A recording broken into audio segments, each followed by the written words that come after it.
Kanako, open your Bible in the book of Acts chapter 19 verses 1 to 7. Before ta magkuha sa tuwang mga alampuanan, maminaw sa taog, magtuon sa ta sa pulong si Ginoo tonight. Acts chapter 19 verses 1 to 7. Ako lay mo basa, sundan lang sa inyong mga mata. Nakita na si Iman. Amen. Okay, the Bible says, Acts chapter 19 verses 1 to 7, and it came to pass that while Apollos was at Corinth, Paul having passed through the upper coast came to Ephesus, and finding certain disciples. Verse number 2, he said unto them, have ye received the Holy Ghost since ye believed? Notice this phrase, have ye received the Holy Ghost since ye believed? And they said unto him, we have not so much as heard whether there be any Holy Ghost. Oh, kuyawa nga tubago eh. And then, verse number 3, and he said unto them, unto what then were ye baptized? And they said, unto John's baptism. Verse number 4, then said Paul, John verily baptized with the baptism of repentance, saying unto the people that they should believe on him, which should come after him, that is, on Christ Jesus. When they heard this, they were baptized in the name of the Lord Jesus. Verse number 6, and when Paul had laid his hands upon them, the Holy Ghost came on them, and they spake with tongues and prophesied. Verse number 7, and all the men were about 12. Chapter 19, verses 1 to 7, it talks about Paul at Ephesus. The disciples of John become Christians. Let's pray. Lord, salamat nirintak na sa kagabion. Salamat, Lord, sa imong kaayo, sa among kinabuhi. Salamat, Ginoo, sa mga Kristohanon nga niya karon to worship you in spirit and in truth. Aron ugad nga ipadangat namo among mga pag-ampo diha kanimo as a church.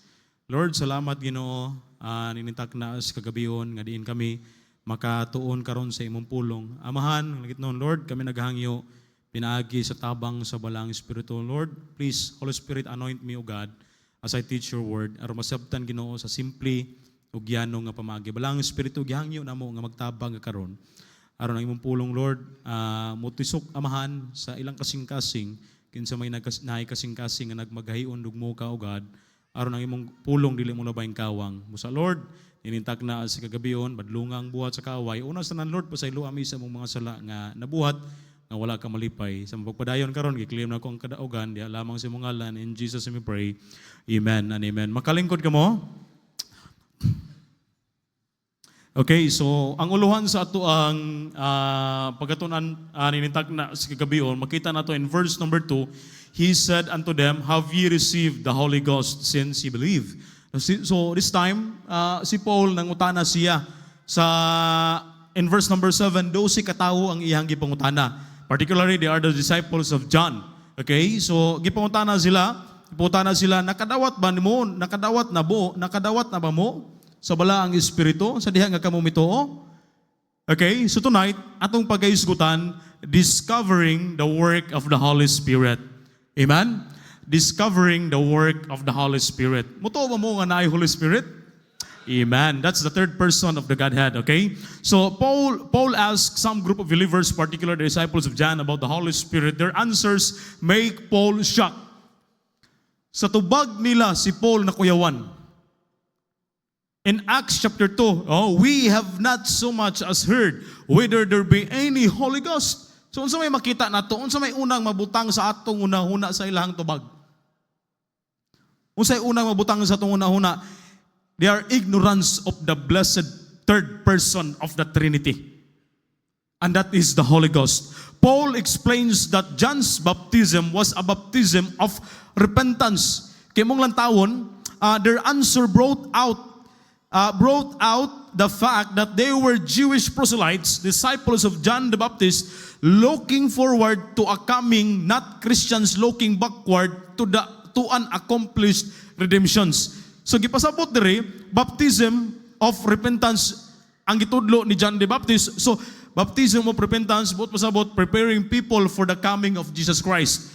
But it did not include the gift of the Holy Spirit. Baptism of the Holy Spirit is a spiritual experience empowering believers for witness and service. So in verse number 6 to 7, Paul lays his hands on them and they receive the Holy Spirit. Kung sinahitabo, speaking in tongues and prophesying.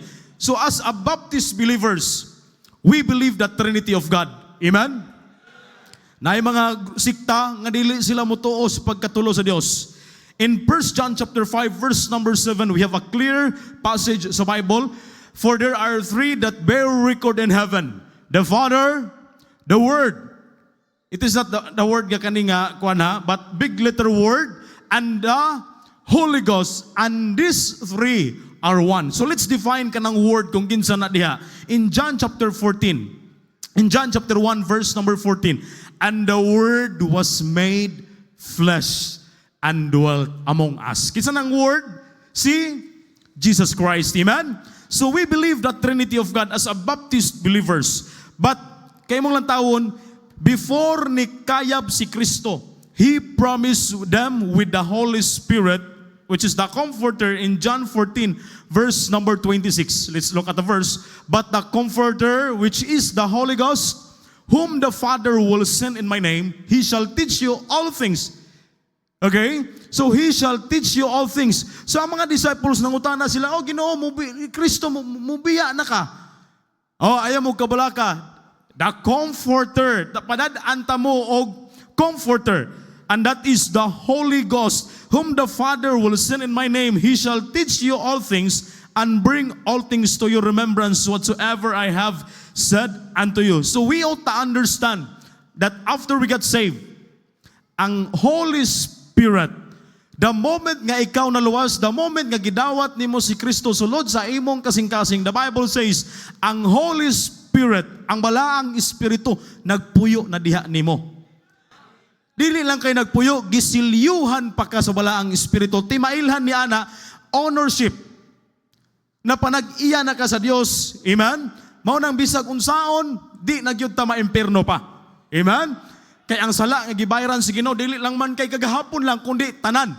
Okay? So we ought to understand after we got saved, the Holy Spirit indwells in us. The Holy Spirit sealed us. So many believers today, even in the early church, disregard or they are ignorant in the work of the Holy Spirit. So what are the three things we ought to know about the work of the Holy Spirit tonight? So unsa may mga tulo ka butang nga dapat nato masayran, masabtan nato. Unsay function, unsay trabaho sa balaang espiritu sa atong kinabuhi. Kay mong lang tawon, in verse, balik ta sa verse kaganiha, John 14 verse number 26. But the Comforter, which is the Holy Ghost, whom the Father will send in my name, He shall teach you all things and bring all things to your remembrance. Kaya mo lang taon sa atong Kristohanong kinabuhi, it is the Holy Spirit ang naglihok mintras buhi pata. Every day sa atong kinabuhi, the Holy Spirit naglihok. Amen? He's working. Okay? So number one, unsa may tulo ka butang, His work, number one, ako lang niikuan ha, is utidaan, His work concerning the sinners, His work concerning to the believers, and the offense of the Holy Spirit. Unsa may mga butang nga makapasubo, makapawala, makapaguol sa balaang espiritu. Point number one, let's talk about His work concerning to the sinners. In John 16 verses 1 to 7, palihog ta, John 16 verses 7 to 11. Nevertheless, I tell you the truth, it is expedient for you that I go away, for if I go not away, the Comforter will not come unto you. Manang nga mula ka o kumubiya ako. But if I depart, balik sa verse, kaya pa ko nahuman. Okay, palihog sa verse number 7. Okay, kaaptig sa itong peritory. But if I depart, I will send him unto you. Verse number 8. Verse number 8. Okay. And when he is come, he will reprove the world of sin. Notice his praise. He will reprove the world of sin. The word reprove, in Greek word, elegko. I don't know kung naabang ni dire sa itong screen. Okay. Elegko. A-L-E-G-C-H-O, which is translated from the word convince or convict. Amen?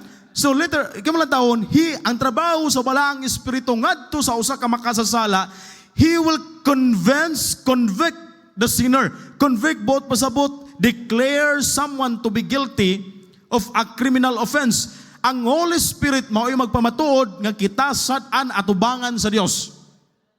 Okay? So diha, number one, He will convince man, He will convict man diha sa sala. Okay? In John chapter 3 verse number 18, he that believeth on Him is not condemned, but he that believeth not is condemned already. So siya day nga wala mituo, gihukman na. That's the work of the Holy Spirit. Hello? Okay.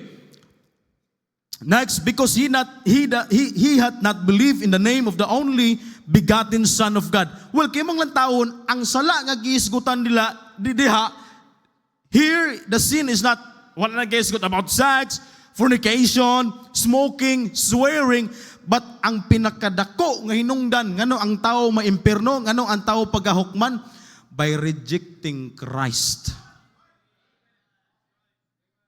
By rejecting Christ. This is, of course, the one ultimate sin which will damn a man's soul in hell forever. Ang pinakadako nga sala nga hinungdan nga ang tao maimpierno tungod sa pag-reject niya ni Kristo sa gibuhat dito sa cross. Bisan pa og dili ka bisyoso. Bisan pa og dili ka manugal. Bisan pa og nagtinarong ka sa imong kinabuhi. But if you reject the work of Christ on the cross, kung wala kay relasyon diha ni Kristo, you will suffer in hell forever. Kaganihang buntag, na opportunity nga gihatag, wali ko sa mga senior, ito sa, dapit sa munisipyo, likod sa munisipyo, kaya na may gadiring ang mga senior. Samtang gawali ko, akong gitudlo kanila, teach us to number our days in Psalm 90 verse number 12. So nadiha, ano pagkahuman ako og tudlo, ingon si ma'am, katong nag-invite sa kuha ba, ingon siya nga, Pastor, mga idara na gud, mga idara na ba, di lang po tiguwang. Mga audience, nagkandagan sila, ngutana siya, Pastor, by the grace of God, nisunod sila sa pag-ampo, nisunod sila sa sinner's prayer, kasabot sila, Holy Spirit naman nag-work niya ito. Ay, ngutana siya, Pastor, inaani Pastor ba? Kaya ako ang po nagisulti ko kanila, nga nayo sa kalalaki. Ang iyang gibuhat, sige siya panghatag, sige siya hatag ba? Sige siya hatag. Pagkamatay na, nangatubang siya ni San Pedro. Ang pangutana, Pastor, malangit to siya, dili. O, na mga naminaw po. Okay, so, by the grace of God, ato natubag. So, ako siyang gignan, ma'am, sumala sa Biblia man, ma'am, in Ephesians chapter 2 verse 8 and 9. Bisan pag unsaon niya, bisan pag tanang pagkamaayo yang gibuhat diri sa kalibutan, wala na lang nako ba siya ring nga, di ma'am, wala naman San Pedro, ma'am. Kay basi niya kuan ba. So bisan pag iyang gibuhat, tanang pagkamaayo yang gibuhat ni ma'am, bisan pag sige siya panghatag, ma'am. Kung wala siya nakabaton og Kristo sa iyang kasing-kasing, sa lagtod nga pagka-sulti, ma'am, impierno gyud na siya. Kanang maayong binuhatan, ma'am, resulta lang na sa diha nga ikaw na luwas. Siya, di ay ba, Pastor? So, ang maayo na yung binuhatan, Pastor, resulta dahil ni sa diha nga naluwas ta. Yes, ma'am. Ang walay laing, sa ato pa, Pastor, wala giday laing paagi nga ang tao malangit, pinaagi rin giday sa pagtuo ni Kristo. Pagtuo, pagdawat ni Kristo. Amen, praise the Lord. At least nakaingon siya. Amen? So kay mo lang taon, bisan pa og dili ka, bisan pa paminaw, ato gini siguroon kay ang giisgutan rin nga sala, ang mudala nato nga to sa impierno by rejecting Christ. Basin ba og naap ka diri karon, galingkod ka. Buutan kay lang taon. Pero di ay wa day tinuod nga relasyon sa Ginoo. Ato nang susihon. Ang resulta niini paghinulsol, okay? Ang resulta pag hinulsol 2 Timothy chapter 2 verse number 25, he will convict man, okay, in meekness, instructing those that oppose themselves, if God peradventure will give them repentance to the acknowledging of the truth. This conviction, when responded to, leads to repentance, turning away from sin and faith in Jesus Christ, the only path to salvation. Manang ikaw nga nagsulti, nagsangyaw sa pulong sa Ginoo, bisan pa og unsa ka kamaayo, musulwining. Kung walay liyok sa balang espiritu, di kita kaingon ni ana. Pastor, grabe akong gisangyawan, brad. Hilak yun. Grabe hilak, oy. Grabe no. Anong hilak man to? natungban ding ingron. Sakit ba na? Pero bisan pag-unsar ka simple nimo pag-deliver sa simple plan of salvation. Kung imong gipangayuan og gahom o giya sa balaang espiritu, diha na ma-work ang Holy Spirit. Matingala na lang ka. Anong nangita naman siya? Ano na naman siya desire sa pulong sa Ginoo? Diha niyo makita. Ang Holy Spirit na mag-work niya na. Okay? In Acts chapter 2 verse number 38, then Peter said unto them, repent and be baptized every one of you in the name of Jesus Christ for the remission of sins, and ye shall receive the whole gift of the Holy Ghost. So the ultimate goal of the Holy Spirit, that sinners should come to repentance. Amen? So that's the work of the Holy Spirit. Ngadto sa makasasala, He will convict, He will convince, and it will lead to repentance. And then point number 2, dito magdugay. Point number 2, kay basig maapikan na sa oras, His work concerning to the believers. Okay, dirita karon, His work concerning to the believers. In Titus chapter 3 verse number 5, not by works of righteousness which we have done, but according to His mercy, He saved us by the washing of regeneration. Right. By the washing of the regeneration and renewing of the Holy Ghost. Okay, so, kimulang tawon, the process of the Holy Spirit to the believer's life in the moment of salvation. Number 1, unsa gibuhat sa balang espiritu nato. So, ato ang gibasa by the washing of regeneration. Number 1, He regenerates to the believers. Unsa ibuhat pasabot niya na? Regenerate means reform or reborn, especially in a spiritual or moral sense, or pagpakatawo. Okay? Pagpakatawo, pag-usab. So in Titus chapter 3 verse number 5 sa atong gibasa, this is accomplished by the instrument of water. Oh, kay washing of regeneration man. Instrument of water. Oh, yugasan. Which is symbolic language of the Word of God. Amen? So sa unsa nga ginahinay niya pagbag-o ang kinabuhi sa tawo, pinaagi sa pulong sa Ginoo. Amen? Pinaagi sa pulong sa Ginoo. And then, ang Holy Spirit may mubag-o sa atong kinabuhi through the Word of God. Spiritual renewal, or the Spirit renews our mind.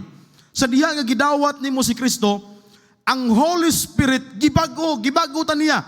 Ingon ang Biblia, 2 Corinthians chapter 5 verse number 17. Okay? Okay. 2 Corinthians chapter 5 verse number 17. Okay. Tama? If I'm not mistaken. Okay. Therefore, if any man be in Christ, he is a new creature. Kanang new creature diya, muna'y kitrabaho sa balaang espiritu. Amen? Munang dako kaayong question mark sa kinabuhi sa tawo kung moingon ka nga luwas ka, pero kung walay kabaguhan nakita sa imong kinabuhi. Dako ka ng question mark. Okay? Because the Spirit renews our minds, our hearts, and our spirits aron kita makasabot og mo respond ngadto sa mga espirituhanong butang. Sumaaragod, kinsa ko'y ganahan nato sa una nga musimba ta? Kinsa ko'y ganahan nato sa una nga mubasag Bible? Di ba? Kinsa ko'y ganahan nato sa una mo ampo? Kawa sa uban nga, grabe yung kayo ka dibutado sa sayop nga pagtuo. Di ba? Pero, paliw ko ba? Salamat ha.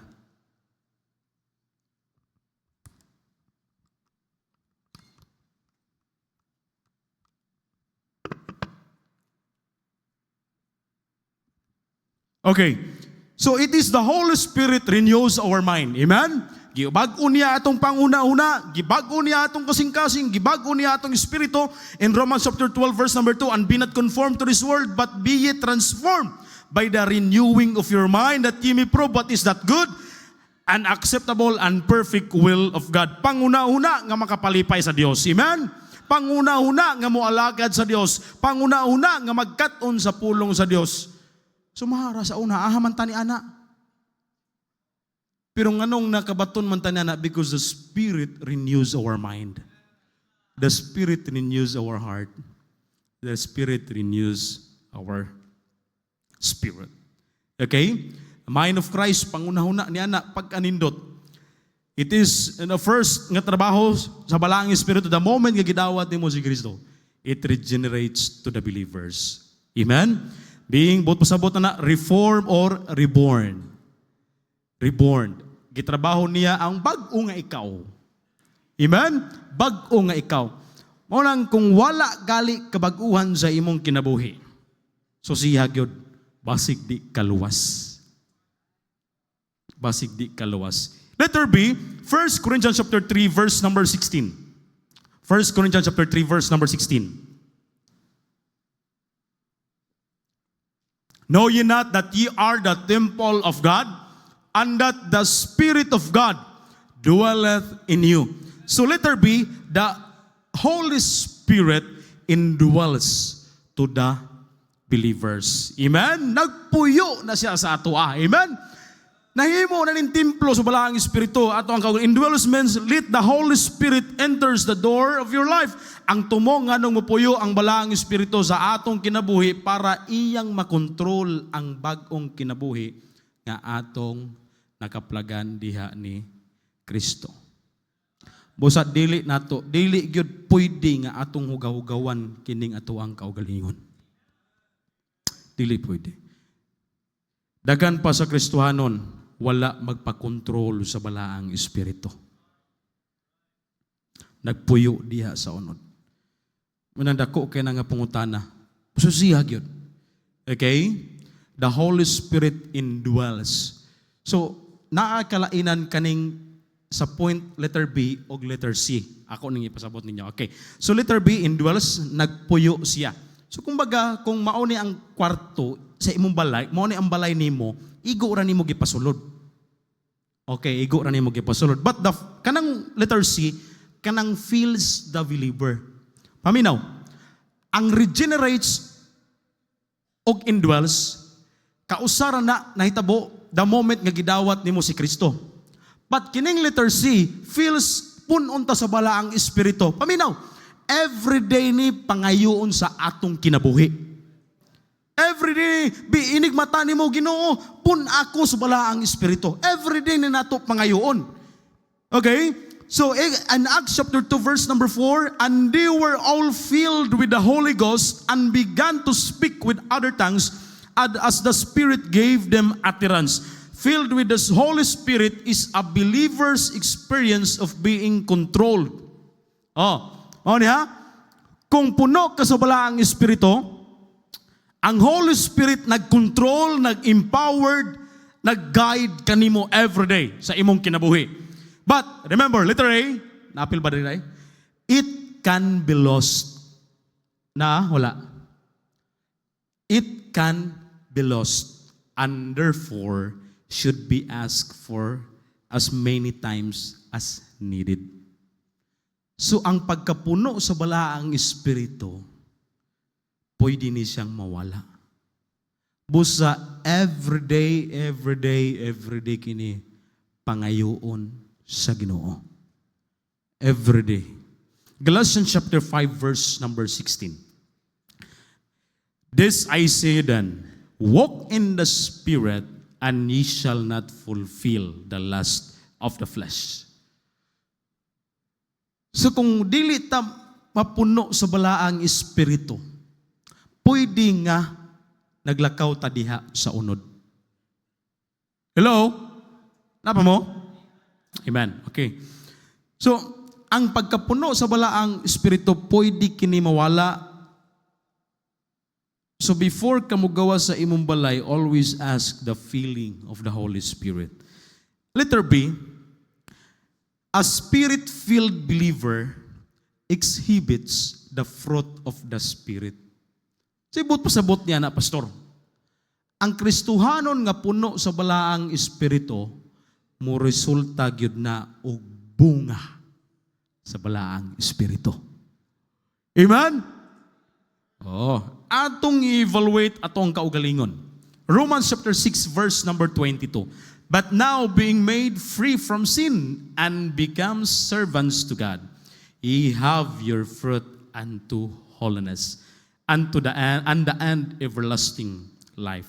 Colossians chapter 1 verse number 10, that ye might walk worthy of the Lord unto all pleasing, being fruitful in every good work.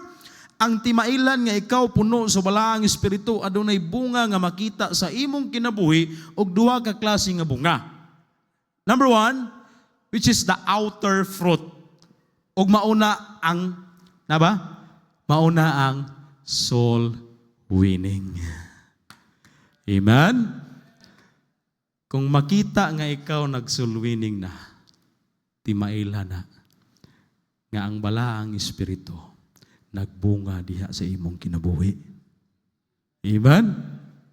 Oh, klaro kayo. Ingon ang Biblia, John 4 verse number 35, say not ye, there are yet 4 months, and then cometh harvest. Behold, I say unto you, lift up your eyes, and look on the fields, for they are white already to harvest. Verse number 36, and he that reapeth receiveth wages, and gathereth fruit unto eternal life. In Proverbs 11 verse number 30, the fruit of the righteous is a tree of life, and he that winneth souls is wise. Amen? Dili ng maro, kundi wise manggialamon at tubangan sa Ginoo. Winning souls is wise because it brings eternal impact. Amen? Bringing life to eternal. No? It brings joy and fulfillment. Kung discouraged ka, soul winning. Amen? Di ta magpadala sa atong unod. Daghang mga Bible ingon, Pastor, dala ko sa akong emosyon, Pastor. Soul winning. Amen?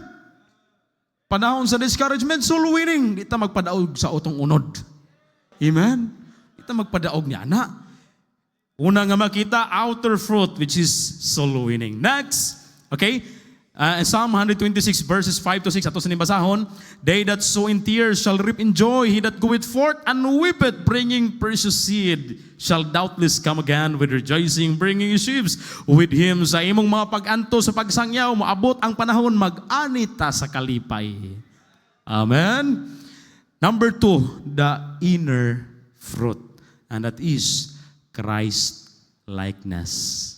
Amen? Christ-likeness. Ingon ang Biblia, but the fruit of the Spirit in Galatians chapter 5, 22 to 23. But the fruit of the Spirit, notice, kana nga phrase sa fruit, singular.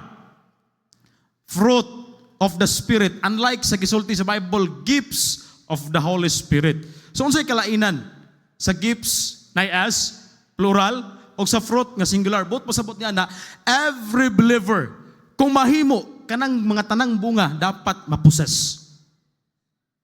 Dapat makita. Dapat mo resulta. Okay? Fruit of the Spirit, unsa?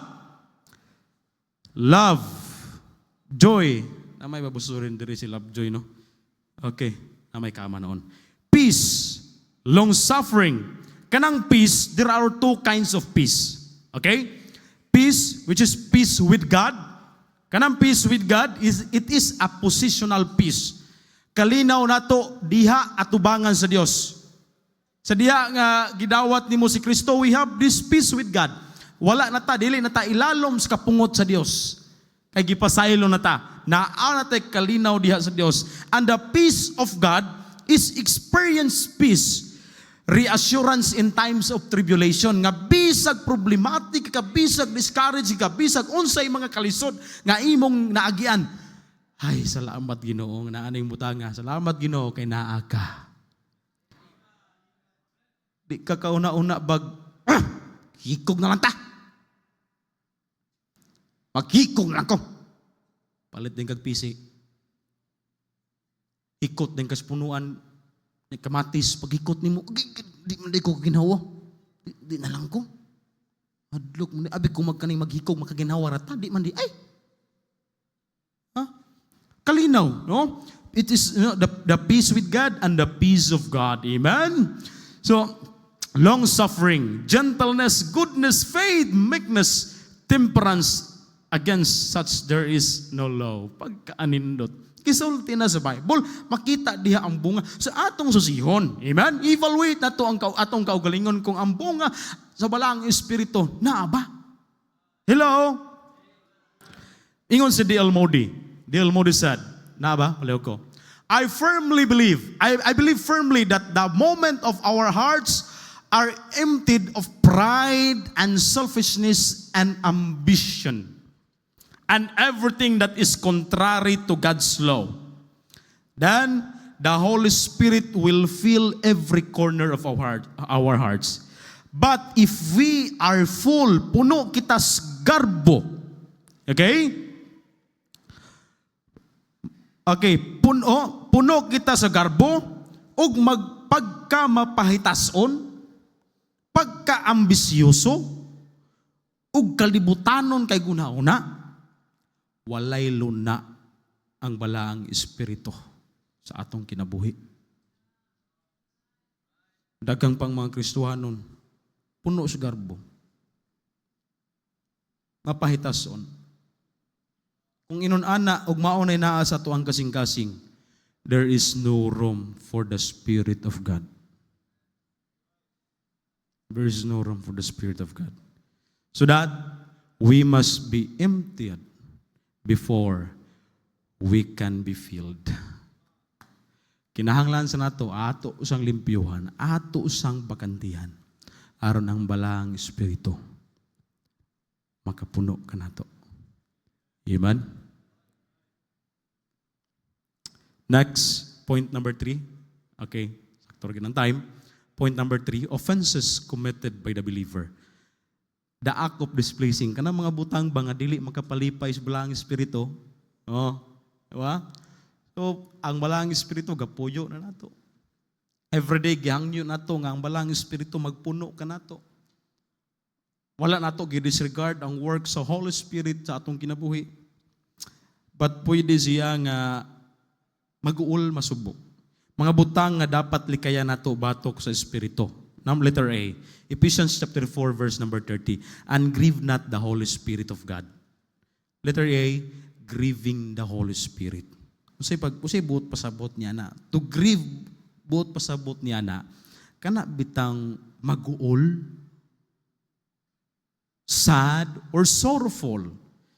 In verse number 31, okay, Ephesians chapter 4, verse number 31. Gisulti dito, unsay hinungdan nga bala ang espiritu masubo. Gisulti diha. Verse number 31, please. Ephesians, okay. Unsa man, sa unsang pamaagi nga bala ang espiritu masubo? Through bitterness. Kapait. Kasuko. Kapungot, pagbagulbol, dautan ng mga pangistorya, be put away from you, uban ang tinguha sa pagdaot sa uban. Kung kana may naa sa ato ang kasing-kasing o gunahuna, all I can say, nga ang balaang espiritu nasubo. Every time that we speak og mga bati nga mga pamulong sa atong isig ka Kristohanon, ang Holy Spirit nag-uul. Yes, masakitan ng imong igsuon kung nakabalo siya, pero number 1 nga nag-uul ang Holy Spirit that is in you. Every time nga sige ta og yaw-yaw, natay kasungko, nakay kapungot sa usa ka tawo, number 1 nga nasubo, bala ang Espiritu. Ganon di naman siya maka-work sa imong kinabuhi, nasubo na siya. Tungod kay naata ni ini. Naata ni ini. Dugang pa, okay? Kining mga butanga, makita pa gyud nato sa Galatians chapter 5 verse 19 to 21. The works of the flesh, kumo na kay ni, many times na nato ni gibasa. Chapter 5 verse 19 to 21. Now the works of the flesh are manifest, which are these: adultery, fornication, uncleanness, lasciviousness, idolatry, witchcraft, hatred, variance, emulations, wrath, strife, seditions, heresies, envyings, murders, drunkenness, revilings, and such like. Okay? Of the which I tell you before. So kini nga sala, it involves sa dili pagbuhat sa unsay gusto sa balaang espiritu. So ang grieving of the Holy Spirit, mao ni ang wala nimo gibuhat sa unsay gusto sa balaang espiritu. Mo nang masubo siya. Okay. Letter B, dito magdugay. Letter B, lying to the Holy Spirit. Pagpamakak. Acts chapter 5 verse 3 to 4. But Peter said, Ananias, why had Satan filled thine heart to lie to the Holy Ghost and to keep back part of the price of the land? Ano sa mga istoryaanin nila? Kung mahalin lang to, mahalin lang to ang among Pedro, katunga among ihatag. Agoy kinasilaw man sa kwarta. Ilang gikwaan, keep back part of the price of the land. Whilst it remained, was it not thine own? After it was sold, was it not thine own power? Why hast thou conceived this thing in thine heart? Thou hast not lied unto man, but unto God. The sin of lying to the Spirit is very prominent sa panahon sa pagsimba. Every time nga move forward ta, every time nga maghimo, makigsulti ka sa Ginoo, panahon sa pagsimba mo yung ka, Lord, musurrender na jud ko. I surrender everything. Tanan Ginoo akong isurrender kanimo. Pero deep inside sa imong kasing-kasing, wala di ay. So unsa man na? Lying to the Holy Spirit. Yes, pwede tang makapamakak sa usa ka tawo, di ba? Pwede ka makatago sa usa ka tawo, pero sa Dios, sa balaang espiritu, wa gyud tay matago. Wa gyud tay matago. Dili na to mailad ang Holy Spirit. Every time you promise to God, panilngo na sa Ginoo. Mingon ka, Lord, musuluwining na gyud ko. Lord, moapil lang gyud choir. Moapil lang gyud ko. Mubasa na gyud ko Bible. Ampo na gyud ko. Muhatag na gyud ko sa kong tithes and offering. Undang mo na ginako ni kong bisyo. Buhatag yun na. Kay dili na to matiaw-tiawan ang Dios. Di na to matiaw-tiawan. Di na to mailad. Dili ta makapamakak diha sa balaang espiritu. Lying to the Holy Spirit. Letter C, this is the last. Quenching of the Holy Spirit. Pagpalong sa Espiritu. 1 Thessalonians chapter 5 verse number 19. Quench not the Holy Spirit. Mapalong ang balaang Espiritu pinaagisa. Unsa man? Disobedience nato diha sa pulong sa Ginoo. Kanang kabalo unta ka ba pero wa nato gibuhat. Kabalo ka nga dili ni gisulti na sa Biblia gibawal ni pero still naaragib gihapon kay tinaguan nga unbeliever nga uyab. Gihapon kay bisyong gitaguan. Musaybit gyud gihapon ka og syat-syat. Mupatad pa gyud gihapon kag swirtris. Muadto pa kita sa kay Rudong pa katuos yelo nga payag. Yelo nga payag. Muadto pa gyud didto. Paglabas sa slacks, napag dito ang resibo. Imo pang gi-review, nakadaog ba? Dili consistent nga pag-alagad sa Dios, hinungdan na nga makapapalong sa balaang espiritu. Nabitang usay mga alagad tuklo-tuklo. Sahay, apel, sahay, dili. Ngadahan, sahay, usapot, dili. Opportunity nga, musangyaw, pero wala ni mo gibuhat. Ang pagbalibad sa tawag sa Dios. Kung gitawag ka sa Ginoo mag-Bible school, ayaw gyud nagbalibari. Kung gitawag ka sa Ginoo na part-time, ayaw gyud nagbalibari. Kung gitawag ka sa Ginoo mag-missionary, lakaw na ay nagbalibari. Amen? So those are the things nga makapapalong sa balaang espiritu. So this sin involves pagbuhat sa mga butang nga dili gusto sa balaang espiritu. Ang grieving, wala nimo gibuhat ang unsay gusto sa balaang espiritu. Ang pagpalong sa espiritu, imong gibuhat ang unsay dili gusto sa balaang espiritu. As a conclusion, as a believers, we are blessed with the Holy Spirit. So please don't disregard the work of the Holy Spirit in our lives. Ang balaang Espiritu mao ni naglihok sa atong kinabuhi matag adlaw. Busa ang iyo nato ang Dios nga sa matag adlaw punon kita sa balaang Espiritu so that Christ may shine in our lives. Amen? So let's evaluate sa atong kaugalingon. Dili nato i-disregard ang work sa Holy Spirit. The work of the Holy Spirit. Let's pray, Lord, salamat Ginoo. Salamat sa imong pulong Ginoo. Salamat na pahinumdum ka namo about the blessed third person of the Trinity, the Holy Spirit. Lord, salamat Ginoo na the Holy Spirit every time nagtabang ka namo. He prays for us. He help us. He guide us. Kung sa Ginoo amo yung pangangyo amahan, every day sa among kinabuhi, pun ami sa balaang Espiritu. Aron makita ang ulagway nimo ngari sa among kinabuhi.